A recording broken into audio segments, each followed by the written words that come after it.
ব্রাজিলে পপ শিল্পী লেডি গাগার কনসার্টে বড় ধরনের নাশকতার পরিকল্পনা করেছিল একটি গোষ্ঠী। অনুষ্ঠানস্থলে বোমার বিস্ফোরণ ঘটিয়েছিল নবজাতককে বলি দেওয়ার দুরভিসন্ধি। তবে সে অপচেষ্টা ঠেকিয়ে দিয়েছে দেশটির নিরাপত্তা বাহিনী। আটক করা হয়েছে অভিযুক্ত গোষ্ঠীর দলনেতাকে। ওই নেতার মতে লেডি গাগা শয়তানের পূজারী।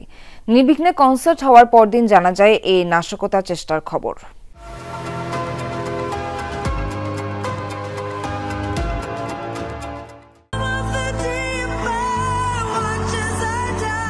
দীর্ঘ 12 বছর পর ব্রাজিলের জনপ্রিয় পপ তারকা লেডি গাগার কনসার্টকে ঘিরে 1 মাস ধরে চলছিল ব্যাপক প্রস্তুতি। গেল শনিবার দেশটির জনপ্রিয় সমুদ্র সৈকত কোপাকাবানায় বিশাল জনস্রোতের সামনে নেচে গেয়ে মঞ্চ মাতান 39 বছর বয়সী এই গায়িকা অভিনেত্রী।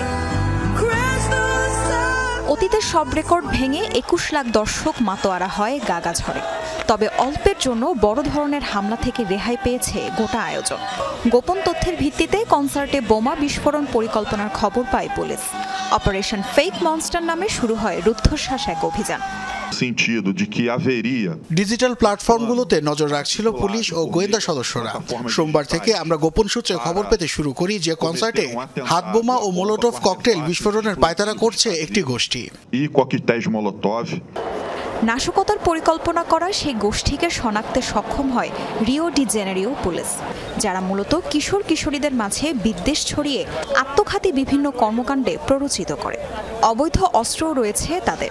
নাম প্রকাশ না করা সেই গোষ্ঠীর দলনেতাকে আটক করে পুলিশ।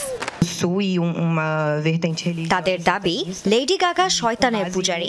কনসার্টে নবজাতক হত্যা করে সেই গোষ্ঠীটি নিজেদের একটি রীতি পালন করতে চেয়েছিল। কনসার্ট শেষ হওয়ার পরদিন ভয়াবহ এই পরিকল্পনার কথা জানতে পারেন লেডি গাগা ও তার টিম। নিরাপত্তার স্বার্থেই তথ্যটি গোপন করা হয়েছিল বলে জানায় পুলিশ। গেল মার্চে মুক্তি পাওয়া গাগার নতুন অ্যালবাম মেহামে প্রচারণায় ব্রাজিলে হাজির হয়েছিলেন জনপ্রিয় এই পপ তারকা। তাসরিয়ান সুবহান, যমুনা নিউজ।